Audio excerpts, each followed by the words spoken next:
kanqa sangena singaqali nanjengokuba sele siyibethe sayichayelela iyure yokuqala yenkqubo ngoku ke singena kule yure sidloba imisila phezulu kwaye ke siyakuthi sikuphakele kule yure imbiza yethu iphekwe ngothando nangolonwaba nwabo gxibe nangeke amagqabantshintshi onothi walindele kule yure umba wamanzi eMzantsi Afrika ungavisisani kobukhosi bakwaZulu ezemidlalo isimo sezulu sinonazo ke nendwendwe mbukeli isenjimla ke uKhalosa kaLubisi uMadlongothi ndisiqhikaqhika nenzwakazi yakwaMageba uMamtshali inzwakazi yaMageba okunoxolo uMamtshali wakwaMwali mbukeli ke leli ihora lesibili esilidikadikayo kanti uma ngabe ke uphuthwe ihora lokuqala ungadikibali sisekhona futhi siyakuthembisa ukuthi ke solokhu nje sikunikeza konke okudingayo.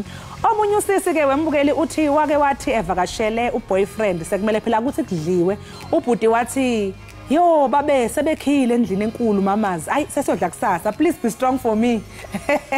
Omunye yena uthi wathengelwa umfana thizeni ingingile ebumnandini hayi ke ugayi kusukela lapho wayeselokho efone njalo athi nje hello mamazi yimini umjide wenyama.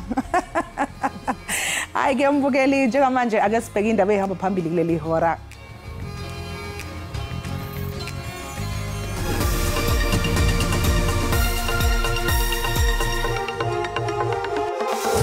Inkantolo munye uthi inkantolo ngendlela nenenenza ngayo nendlela enjwayele ukuthi niphike ngalo silo kumpilo leni luthini bese ngifuna ukubona ukuthi ngalolu siko kumpilo leni yonke into ihambe ngendlela yini noma khwalana ekuhlanganise khona.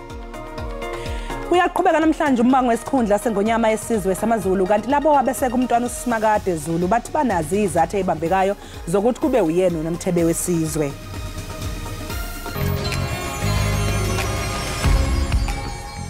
Set your mind free, set yourself and fly away. Hi, igama lami uZipora Msiza ubukele Ekhaya Jikelele sikuphethele ezemidlalo indaba nomculo omningi ungaphuthelwa.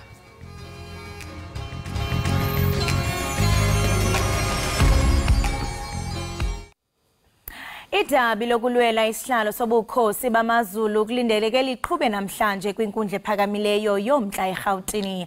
uPrince Makade Zulu ongunyana omkhulu kakumkani Goodwill Zwelithini owayekhothama ukholele kubeni nguye ofanelekileyo ukuba indlalifa yobukhosi.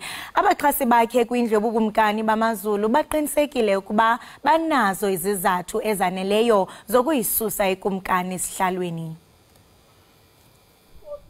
Umntwana uSimakade emaphepheni awafaka enkantolo uthi umhlangano wakhetha isilo wabe ungakhiwe kahle ukuthi uthathe lesinqumo. Uthi wabe eqokwe amalungu omndeni wasendlunkulu njengozothatha isihlalo. Ufuna umengameli uCyril Ramaphosa abuyekeze isinqumo sakhe sokuqoka isilo uMisuzulu. Icala laguqa ngoMeyi ukuze uhlangothi lwesilo lukwazi ukuthi lufake amaphepha okuphendula abengafakiwe. Umlobo sibheke enkantolo siyazethemba ukuthi noma sibonele ubuqili namanga nenkohliso iholela ekutheni umntwana uMisuzulu egcina elokothwa ngalokho azaziyo naye ukuthi kakusikho. Siyawethemba amakhosi, siyamthemba nomkhubulwane, siyamthemba ukuvela ebuqali ukuthi uzozenza izibonakaliso ezizoholela ekutheni ubulungiswa benzeke kulolu daba lwesihlalo. Isazi somthetho sithi kuba inkinga ukuhlaziya umthetho wezamasiko. Inkantolo munye uthi inkantolo ngendlela nenenenza ngayo nendlela enjwayele ukuthi niphike ngalo silo kumpilo leni luthini bese ngifuna ukubona ukuthi ngalolu siko kumpilo leni yonke into ihambe ngendlela yini noma khwalana ekuhlanganise khona. Mangibona ukuthi izinto zihambanga ngohlelo and then bese ngiyasho ukuthi hayi ningitshene nini nathi usiko kumpilo leni lime kanje ningitshena nina futhi ukuthi khona ongenzakalanga kahle so ungena kumuntu noma ungena kusile ehlale nakhambanga ngohlela akhambe kuyoqala phansi. Inkinga eba khona ukuthi usiko kumpilo kokhola libhalwe khona so sithembele kakhulu amatsheni abakade bekhona ngaphambeleni ukuthi uyibona abasichazela ukuthi hayi njengoba senimadala nje makhehla kungabe iyiphi indlela okwenziwa ngayo kuqala bese siyabona ukuthi le ndlela okwenzeke ngayo kuyahambisana yini nangendlela nina enazi ngayo. Isilo uMisizulu kulindeleke ukuthi sitshele inkantolo ukuthi uNdlunkulu Manthombi waqokwa incwadi yefa lesilo njengebamba bukhosi ngemuva ukhothama kwesilo nokuthi isilo sasiyoqhamuka endlini kaNdlunkulu. Khona manjalo abeseka isilo uMisizulu sebenxuse izintombi kanye namabutho ukuthi aphume ngobuningi bawo bayokweseka isilo enkantolo ePretoria High Court. Lodi Khadebe, SABC News, eThekwini. Umholi weNkatha Freedom Party uVelenkosini Hlabisa uthi uma kuzoba khona ukukhumelana umlotha phakathi kweqembu lakhe neANC, iqembu elibusayo kuyofanele ukuthi licele uxolo eqenjini lakhe. Lokhu ke ukusho inkonzo nesikhumbuzo somholi weqembu inkosi uMangosuthu Buthelezi eyakhothama ngenyanga edlule. Le nkonzo ke sikhumbuzo mbukeli ibibanjwe izolo lapha ya eGoli. The two political parties have a responsibility to own up the violence that happened in South Africa. And we have a responsibility to close that painful chapter and build a new society in South Africa. Secondly, the ANC in the reconciliation agenda, they need to publicly apologize for the propaganda they said about Mntwana Wapindange, calling him a sellout, calling him a snake to be hit in the head. For a true reconciliation between ANC and IFP, that will be a bridge that must be crossed so that we create a reconciled society. Ilungu le-NEC ye-ANC womphathiswa wezokutyulo namanzi uSenzo Mchunu uthi uMzantsi Afrika unamanzi awoneleyo nangona ililizwe elinqongopheleyo ngamanzi. uMchunu bethetha kwindibano nonondaba kwindibano yekomiti elawulayo ye-ANC eBoksburg ekuquleni. A worrying situation is on the services side, which is the second stream, water services. This is water provision, but the normal word that gets used is water reticulation to your homes, to the various households, and to communities. That's why we have a problem. In terms of the legislative architecture in the country, that is the duty that falls within the purview of local government via water services authorities, which are municipalities that have been designated as water service authorities. By and large, many of the municipalities in South Africa are water services. They are water service authorities. But over years, all of us know municipalities have been declining in terms of their capacity to provide water, or to provide services general, and water included there, and in particular water. Now, with that decline, it was clear that water provision was going to suffer. So what are we doing in order to turn the situation around so that the decline of municipality doesn't decline automatically with water services beyond the point that we're in at the moment?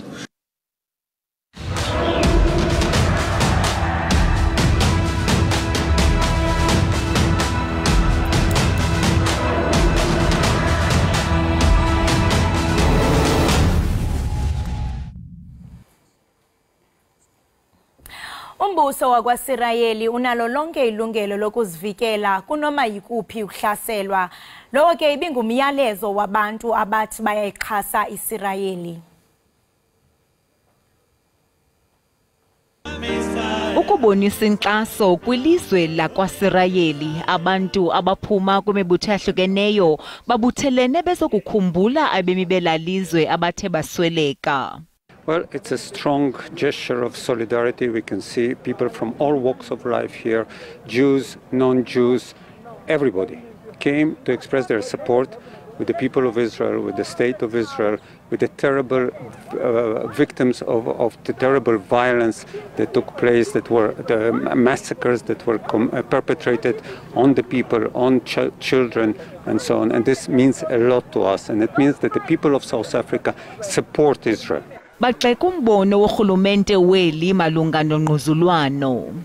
say this to those who have been trying to justify these heinous crimes, who rationalize that the slaughtering and abducting of innocent women and children in their homes is a legitimate reaction to some alleged policy of the Jewish state or her government. Amanye amaqela ezopolitiko eMzantsi Afrika athembise ngentsebenziswano nelakwasirayeli. It's only to say to them, they must not abandon the path of peace. When Israel and Palestine agreed to the Oslo agreement, when they accepted those, they accepted that they are obliged to work for peace. Njengoko imfazwe iqine Gaza kukho amakhwelo okuba kukhululwe bonke abantu abathe babanjwa.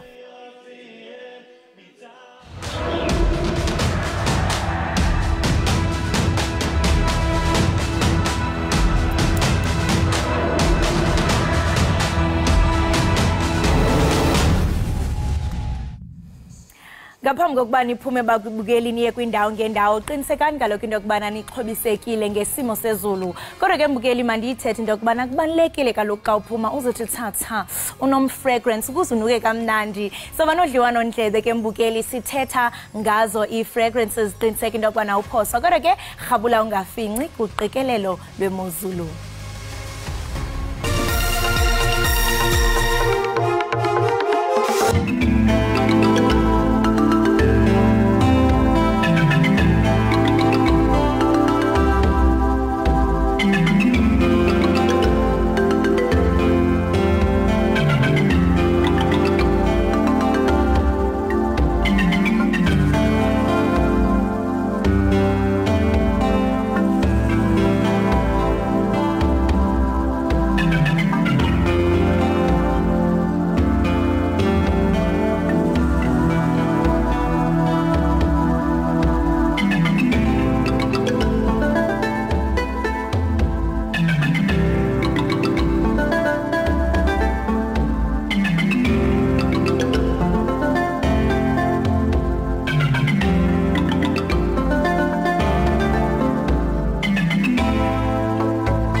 Enkosi ngokuhlala nathi nisasibukele apha ekhaya jikelele kwinkqubo ndaba yakho eqaqambisa ulwimi lwemveli uSABC lihaye. uThepo Charity Mdake ufunde isomatology kwiUniversity yaseGauteng ze wathweswa isidanga ngonyaka ka2004. Ungumama wabantwana bathathu, unkosikazi, umfundisi, ukwangugqala balibanzi kunye nosomashishini. Ungumseki kunye nomlawuli weShangila Holdings enendawo ke ye-wellness spa correspondent Universal kwaye ke yinkampani yophuhliso lwemveliso egxile kwi-fragrances ekhaya kunye nezomzimba. Ulapha estudio indlela ekunuka ngayo kamnandi mbukeli ingasubulapha uzivele. Masikubulise sikwamkele enkqubeni ekhaya Jikelele sibulele ngokuba usindwendwele uze nezinto ezinuka kamnandi. It's good to be here. It's good to be here indeed. It's nice to be here. Kumnandi balapha ekhaya Jikelele. Abantu abaninzi xa beqala amashishini sidla ngokubona pha kwi-celebrities abantu abavele TV nase kwi-influencers. It's easy for them uba baqala amashishini because ofumanisa into yobana they have a huge following kwane-status sabo umuntu xa iqale elo shishini. Wena xa uqala ishishini lakho zazikhona mhlawumbe i-fears zokuba ayiwanda kuzawuhamba kanjani? Well, I'll say because I studied somatology, it gave me a competitive edge. I went into the industry, so I knew exactly what I wanted. Influencer industry, so it was easy to go into the wellness space. And once you're in that wellness space, you realize that wellness is just bigger than massages. You know, there's lighting element to it. There's fragrance to it. It's an atmosphere to it. So you combine all these to create the equilibrium that I wanted to achieve as an individual in that wellness space. Wow. And I mean, you mentioned that it's really a competitive industry. And I mean, you've just enlightened us on how broad it is. But I know, because when you think of wellness, you think of massages and maybe a little bit of beauty. But if fragrances are most like sidelined. Ungathi mhlawumbe xa usithethela thuphe kwishishini lakho zintoni eziqukileyo kwelishishini lakho? Okay, so for me, into the fragrance space, I realized that service high enough, because then you're limited. Like I had a wellness spa, go hotel, go carousel. We now just moved to the resort side of it, but you are limited to X amount of feet a day in order for your business to be profitable. So I realized if I need to grow and grow beyond the borders of South Africa, with product, it's easy to have your product in Kenya. It's easy to have your product in Nigeria and you're still here at home in South Africa. So I had to think outside of the box to say, what is it that I want to achieve? I'm a mom, I'm a wife, but I'm a businesswoman and I want to see profits. So it is better to make something that will build the brand, because I'm building Shangilia as an international brand. Wow. So, yeah. That's amazing. And I mean, for you to reach that stage of building your brand internationally, it's not something that happens overnight. True. And I think a lot of people, the mistake they make when they enter into business is to, okay, you know, you get the support, you are relevant. But what would you say kept you relevant and consistent? All right, one passion, I must say, I'm passionate about what I do, so you can tell the studio is lit. Yes, definitely. So wellness for me is in the core of how you feel. So if I'm in your space, can I uplift your space? You know, can I influence you in a way that is outside of touch, the human touch, you know? So I decided then to say, look, let me empower myself. Kabakia ko JCCI, Joburg Chamber of Commerce and Industries, and then I learned import and export through their Global Accelerator program. And then I went through programs SABC as well, where, because you need to understand the spaces. So what are the pros and cons? Exactly. What is the language that is spoken? You go out there, you speak to a potential buyer. What does it mean for you to put up an invoice on an international stage? What are the terms that are used to engage these people in business? So I had to go over and above my education at home to empower myself to understand the space I want to enter into. Knowledge is power. Yes, knowledge is indeed power. And I really hope that entrepreneurs or those who want to start in the business, they are really taking notes, because I mean, you didn't just go in, but you had to learn, okay, this industry, what is the language? How is the influence and all of that? Hence, you specialize in home and body fragrances. Ungasixelela banzi nge-home fragrances, because abantu abaninzi mhlambe uzavela avuma limnandi only xa uya kumahotela. Kanti kubalekile na xa usendlini uthungena wamkelwe ngulamoya. Khawusele thuphe about the home fragrances and their importance. All right, so home fragrances are a little bit undermined. I think people think it's a luxury product, but it's not. As much as people are still struggling to make ends meet, they make sure that they dress up, that they appear the part, because you're a brand when you go out there. Smelling good is part of just how you feel as well. But equally with your home, you know, I love a tonka bean smell in my bedroom. I love lemongrass in the bathroom. So what I do is I consult. So we've got hotels, we've got guest houses that we're fragrancing their spaces. I mean, there's nothing worse than walking into a space and you feel like there was somebody here before me. But when there's a beautiful aroma, it says, wow, I feel like I'm the first person. Even though I know it's a hotel, but I know that I'm the first person. I'm owning the space. You know, I'm owning the space. So we've done the same with some of the spur brands, like their bathrooms. So Jubilee Mall in Hammanskraal, Soshanguve Crossing, we go in there into their bathrooms, and every month, Le Milestone Medical Group, so the reception area subordinate. So when their patients are there, they get upliftment from just Kudula Ko waiting area, ya doctor, and there's just this beautiful aroma. You know, it lightens up, and the atmosphere is different. So for me, I decided to go into the space that is not well looked after, home fragrancing. People think, I can diffuse, I can do without. But when you have it, even the kids, like vibe, you know, I love behave So I love that even like how it's at the sessions, lady clients, which is what inspired me to do this, spa. They said, but we feel so alive and so peaceful when we're here. And I saw an opportunity in the market to say they came for a massage, but they love that I just put a diffuser that smells good. So they want to take the experience home. And it's about really creating that experience and allowing them to have a tangible experience of it. And there's nothing as enlightening and so refreshing as having an aroma. And this is something that has always been practiced up in Africa. I mean, if you look at history, especially if they've always used natural herbs. And I mean, it's not just bana we are kumisa, but they come with a calming effect. That is the natural fragrances in religious sectors. Would you say it's still the case even today?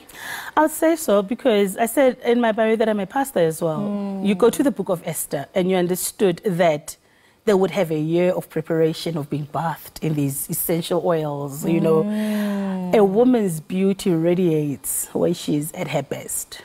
It may not necessarily be the outside beauty, but it's in the core of who you are.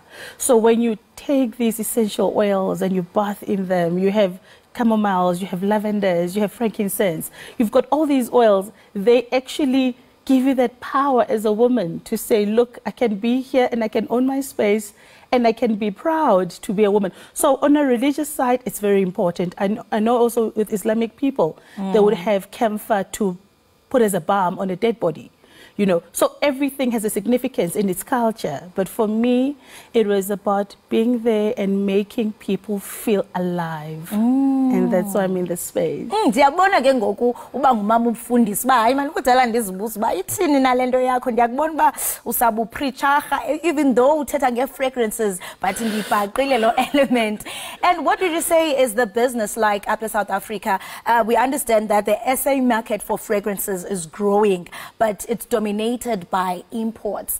What would you say when Mhlambi are some of the challenges that you encountered? Because I mean, looking at Izindaba oil and other countries, how would you say we are doing as South Africa in terms of this business? All right, so South Africans are coming to the party. I think people are more aware, or rather the generation that we are in right now is more aware of the importance of wellness, of fragrance, so people can afford, right? However, not undermining what COVID did on a larger landscape, economically as well, to the nation. So you can see with the patterns, the buying patterns, things are different, but we're still pushing business. Hence, we wanted to have an outside reach. So some of our oils we still bring, like I'll give you an example. I've got this amazing shea butter candle. So this is a massage candle. So it's not just a fragrance candle. So when you light it, it becomes a warm oil, but when you use it, it becomes a body balm. So it's a two-in-one. Yes. Okay, wow. So it's got shea butter, it's got coconut oil, it's got vitamin E oil, it's got a bit of a fragrance. But imagine a massage in that luxury shea butter. So shea butter is indigenous to Ghana. We know that most shea butter people tell you that and it's so rich. It's so rich, so it's very beneficial to the skin. Itusa gagolo like chronic eczema, excessively dry skin. Oh, yeah. So these are the things that we like. Look, we may be getting it from West Africa, but it's something that we need as an industry. It's very amazing on the skin. You should see the feedback that we receive from our clients. So this is an extension of why we would use this in our wellness spa. So it anchors. You know, everything feeds into the other, and yeah. Otherwise, it's doing the things, and I love the richness. Like ayo shea butter etishe, but it looks like it's one of those. It needs to be absorbed into the skin because it's one of the magic ingredients in our generation to the skin. Shea butter is a winner concept. So before I let you go, there's no way singakwazi into yobana sibaxelela ababukeli bethu ngezi zilapha phambi kwethu nje quick. I know you have the body and the home fragrances. Okay, so I'll start from here. So this is just our fragrance candle. So we would have brands like Cliff Cafe. They've got a coffee shop in Hammersmith. So we go in, we fragrance it, and we just have candles in every table there. So that's just us putting our brand out there. And then we would have our fragrances are inspired. So you would have your oil-based, like you would know, inspired by maybe a Dolce & Gabbana or a Fantasy by Britney Spears. But I've also learned the art of blending. So kinali, what is unique to us, there will be like Naledi. Naledi is a star. You know, so we would have where we blend and we're playing around with these fragrances to create that vibe that it's unique to Shangilia. So being in this space, I mean, I covered part of cosmetic science, somatology. So that helped me as well to understand blending, to know which notes to marry, which notes, how do you get it right, and having a long-lasting effect. So these are fully blended? Fully blended. These are inspired. And then I also have room sprays. So room sprays would be for your guest house, like your guest houses. You would have like 2 pumps in the air before the guest arrives. You give it to housekeeping. It lingers and it stays on longer in the air. So it allows that environment as well. Body. Okay, so body kinali 1, 2, 3, 4, and the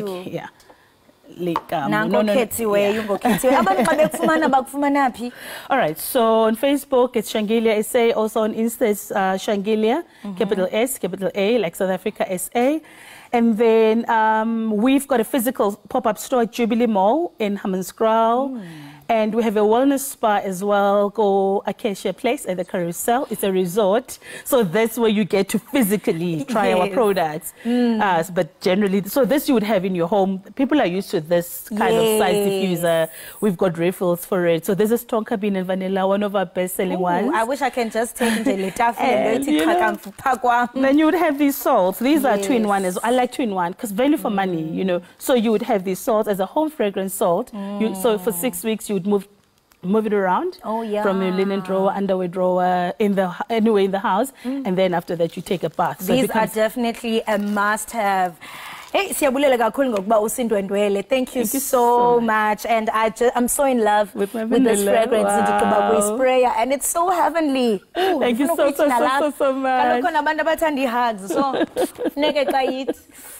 Ithokamnandi mbukeli kodwa ke bendithanda ubana since sikwe 4IR nawe mbukela apha ekhaya oke uzivele man. Yeyiva mbukeli itsho kulaa ndawo. I hope uyakwazi uba uyive. It's heavenly, isweet nalanto man. Uthi xa uhagwa ngabantu man ungabikho mntu oza kubaleka ube nalaa vumba limnandi lifana nelam. Masithi qhwi evenkileni. I promise you mbukeli ndizawuzizama zonke ezilapha etafileni. Masithi qhwi evenkileni wena ungayindawo sabukele Ekhaya Jikelele.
Enkosi ngokuhlala nathi nisasibukele apha ekhaya Jikelele. Ulethu Nkwanyana nogumbhali, imbongi, umvelisi kunye netshantliziyo lenhlalonhle elinenzondelelo uphumelele itayitile yokuba yintshatsheli yoMzantsi Afrika eThekwini kumnyhadala uqaqambisa ababhali kunye nembongi kwilizwekazi yeAfrika iPoetry Africa. Siqhagamshelana naye phaa kuZoom ulethu. Lethu masithi halala wuntshu ngomsebenzi omhlothe wenza kwaye ke siyakwamkela apha ekhaya Jikelele. Ngiyabonga kakhulu. Unjani? Ngiyaphila, singezwa nini njani? Hayi nathi siyaphila. Congratulations. Ngaphambi koke sibe noludliwano ndlebe. Khawusele thuphe njengawe ngubani ulethu Nkwanyana? Ulethu Nkwanyana imina. Kodwa ke okubaluleke kakhulu ulethu Nkwanyana umbhali weinkondlo futhi umlingisi nguyi-professional actor and a professional poet and a script writer futhi ngiyithandela kakhulu umsebenzi weinkondlo nje so sengikwazile ukuthi zize zingifikise la engikhona inkondlo ngayithanda kusukela esontweni ngo-2012 kuze kube namhlanje nje ngisaphila ngayo. Uziva njani xa kuthiwa uyintshatsheli kalonyaka ka2023? Bekuyiphupho lami kade ngangifisa ngoba even nangonyaka odlule ngawungenela lo mncintiswano wePoetry Africa but I think ngaba u-second best so mengicompeters always second best ngibe u-number 2 yabo but this time ngomusa nje kaNkulunkulu I believe ukuthi I worked hard for it I wanted it more than the others and kwaze ngaphumelela ke nami ukuthi ngize ngwine namhlanje. Ngiyayithanda nalento ibalulayo yokuba uye wasebenza nzima. Into ethi ke xa usebenza nzima amaphupho wakho ayakwazi into bana afezeke. Naxa ixesha ke xa ilixesha lakho lifikile. Sesikubona nje ulapha ngoku uphumelela imbasa. Siyafuna ukuyazi ngohambo lwakho nomsebenzi mhlawumbe othi uwenzile. Ingaba ngumuntu othanda ukubhala okanye nje yinto owayibona uyithanda lenje ngoku uthile into bana ekhuleni kwakho ubungumuntu kakade ozibandakanya kulomsebenzi? Kahle khona engambona enza lo msebenzi weinkondlo ngase ngawuthanda igama lakho Lindo Kuhle Mngoma ngambona enze esontweni nami ngase ngathi hey lento ngiyayithanda bangicela ngoba bebona uthando enginalo mengimbone ebhala nami base bangicela bathi nawo ukuzame wenze njengoba enza ngase ngenza ngangazi ukuthi nami ngizoba namandla ukuthi ngikwazi ukubhala ngathi mengibhala nje wonke umuntu avele wayithanda ke lento engiyenzayo so from that day ngase ngayimisela ukuthi ngizohlezi ngibhala ngenze sure ukuthi lento le izongiphumelelisa kuze kube namhlanje ke ngenza lokho nje. Uye waphumelela itayitile ye-South African Slam Championship. Ngiyaqonda bana mhlambe ingaba yile ibandakanye ne-Poetry of Africa? Angizwa? Ingaba mhlambe i-South African Slam Championship ungathi mhlambe ibandakanye nayo i-Poetry Africa? Yefanayo? Yebo cishe kufani. No kakufani ngoba i-Poetry Africa i-champion yakhona usuku represent iSouth Africa mase uyakhethwa ke as umuntu oyedwa ukuthi uyo representa iSouth Africa emhlabeni ngoba kusuke sekukhona amanye ama-countries about 40 countries asuke khona seniyahlangana njengoba ubuka iWorld Cup nje ukuthi kuba khona iSouth Africa kube khona iSpain kube khona iFrance kodwa ke inkondlweni sikhetha umuntu oyedwa nga-country ngayinye. Hayiwe. So mina ke ngikhethiwe ezingeni leSouth Africa ukuthi ngikwazi ukumele iNingizimu Afrika eTogo next year. Shuthi mengiwina lapho ngizobe sengiyi-world champion Hayi, phofu ke xa ukholela uba uzoba yiyo ngenene. So njengokuthi uzawucompete ke ngoku internationally, ingaba mhlambe zintoni ozenzayo ngoku okanye osazawuzenza uqinisekisa into bana uyamelana namanye amazwe kuba ndiyaqiniseka into bana xa uzawumela in an international stage akuyondlwane iyanetha funeka unyuse ikaos ngenene. So what sort of preparation oyenzayo uqinisekisa into bana usimela ngenene singumZantsi Afrika? Yebo. Indlela engizoyenza ngayo bese kukhona ama poets vele ambalwe bese ngikhulume nawo asevuthiwe emsebenzini. Shuthi mina ngoba le competition next year nginonyaka wonke wokuyiprepare ngize ngifinyelele. So ngisho sengibhala iprocess yami ukuthi ngizophinde ngikhombise nalabo bayingqwele ngibuza ukuthi uma ubuka wena ngamehlo akho ilungile yini lento. Lokhu ngibabuza nabo befaka imbono yabo ukuze bekwazi ukuthi bengilekelele ngoba akusekho ngami manje sekungeningizimu Afrika yonkana nama poets ase South Africa onke. Shuthi mawukuthi siyasizana sihlanganyele ukuthi sipholishe umsebenzi wami. Ngicabanga ukuthi kuba lula ke ukuthi ngiphumelele ngoba nje ngizohamba ama workshop amaningi ukuze ngikwazi ukuperforma in terms of performance writing, increase writing skill yami ukuthi mase ngibhale kahle kakhulu kunakuqala nokuhamba amanye namhlanje nje khona poetry slam ekhona la eGoli somewhere ngizozama ukuthi ngiye khona ngingenela amanye slam ukuze ngizowathatha as ukupractice yabo ngilolonge ukuze ngize ngifinyelele World Slam sengivuthiwe. Siyazibona apha ifoto zakho imifanekiso yakho ndiyacinga into bana mhlambe ubuseqongeni indlela nje ome ngayo iyabonisa into bana lento isuka ngaphakathi kwingcambi yenhliziyo yakho.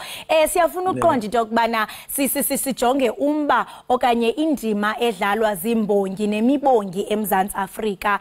Nokuba kutheni nje oko kubalekile kuba amangesi ayathi into kubana poets are the philosophers and also the intelligence of humanity.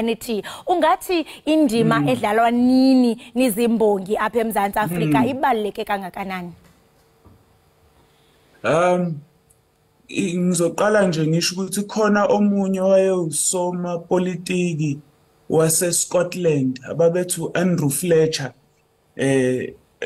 writer futhi wakwathi yena because ngathi wayiphinde ethande nomculo wathi let me write the songs of a nation. I don't care who writes its laws. Ngoba ekholela ukuthi ngomculo wakhe ubona ukuthi engakwazi ukuqondisa abantu more than izinto ezibhaliwe ezilaw. Nami ezimbongi ngikholela ukuthi amagama esiwakhulumayo nami if mesivunyelwa to write the poems inkondlo of the nation mebelalela zona khona into eyenzakalayo empilweni zabantu ukuthi mebezwa khona omunye umfowethu futhi waseThekwini bambiza ngoNtokozo Zulu starring une program ethi inkondlo ziyaphilisa item nje silisebenzisayo ukuthi inkondlo ziyaphilisa ngoba kukaningi umuntu ehaya estage uthola ukuthi kuzofika umuntu ezokuhaga ongamazi ebonga ethi lento yenzile ngiyabonga uthola ukuthi asakuchazelanga nanginkinga zakho ukuthi bekuyini kodwa uyabona ukuthi khona ukulapheka akutholile ngamagama esiwakhulumayo shuthi izinto esikhulumayo isikhathi esiningi ziyaphila futhi ziyaphilisa shuthi ngiyathanda nami ukuthi let the poet speak ngoba ngiyazi ukuthi izinto ezikhulunywa yimbongi isuke seyicutshungulwe kahle ukuthi ifinyelele ebantwini ibaphilise. Kubantu abafuna ukukulandela nabafuna ukukuxhasa ufumane kaphi kwaye intoni mhlamba bangathi bayilindele kuwe? Mina ngiyatholakala nje konke ama social media platforms uma ubheka ulethu unkwanyana noma uthi let the poet speak ngiyakholela ukuthi imini ozovela lapha kodwa ke okubaluleke kakhulu nengikholela ukuthi ngizobe ngikwenza from now on ngisengithanda nanemidlalo yasestage uma ngizofaka naney'nkondlo so ngiyazi ukuthi ngizoba nama-production mhlampe azobe se-Joburg Theatre noma Playhouse Theatre, State Theatre lapho kuzobe kukhona kuzobe umbukiso nje bhanyabhanya lapho ngizobe ngiperforma iy'nkondlo ngibe ngenza futhi i-theatre kodwa okukhulu kunakho konke mina ngiyakholelwa in giving back to i-community so khona iprogram enkulu engiyenzayo engizobe ngisizana ne-Department of Education la engizobe ngihambela iy'kole ey'hlukahlukene kodwa nje ngizoqala eStenga which is my hometown kwaDukuza eLembeni lapho esizobe singena iy'kole ey'hlukahlukene sifundisa iy'ngane ukubhala ukufunda inkondlo nokuthi sifika kanjani la esengifike khona in terms of poetry. Lethu masibambe ngasibini ngexesha lakho kwaye sikunqenelela konke okuhle kwimisebenzi oyenzayo. Utshilo ke wathi let the poet speak. Ngoku ke sirepa i-hour yethu siya kwenye i-hour yethu. Siyacela ke Lethu into bana usiqukumbele iyure yethu babonisa into bana njengokuba uyimbongi uthe waphumelela itayitile yokuba intshatsheli uphumelele njani? Okay. Siyala ukufiphala isithombe sikazamcolo wezinhlamvu abacindezeli besikhapha ngevolovolo. Bengazi ukuthi ukubeletha uBhakha emhlane kubeletha inkinga isimemo sokuthwala umhlabathi ngesifuba. Thina besifisa ukuthweswa emiyezane njengabo bonke abafundi. Kodwa they plucked out my mother's tongue out of my mouth. They fed me the struggle and expected me to taste freedom. How do I digest a dialect that is forced into my throat? A numb epiglottis hangs itself at the roof of my windpipe, and parts of me are constantly committing suicide. I remember how the air was heavy and pregnant with protest, students swarming the scenes, firearms causing chaos out of its slumber. Yabo. Ay, watsho kamnandi ngenene imbongi ipheni nje umboko ithethe. Tsho kamnandi ke uLethu oyimbongi besinaye ke sincokola ngomsebenzi omhle awenzayo. Sibambe ngazibini Lethu sithemba into kubana nalapho khoyo uzoba nosuku olumnandi. Kanti ke mbukeli ngoku sesiqwela siqongqotha iyure yethu yesibini. Sawungena ke kwiyure yethu yokugqibela kodwa ke ngaphambi koko masithi qhwi evenkileni ungaqushuqushalaze ubukele iEkhaya Jikelele.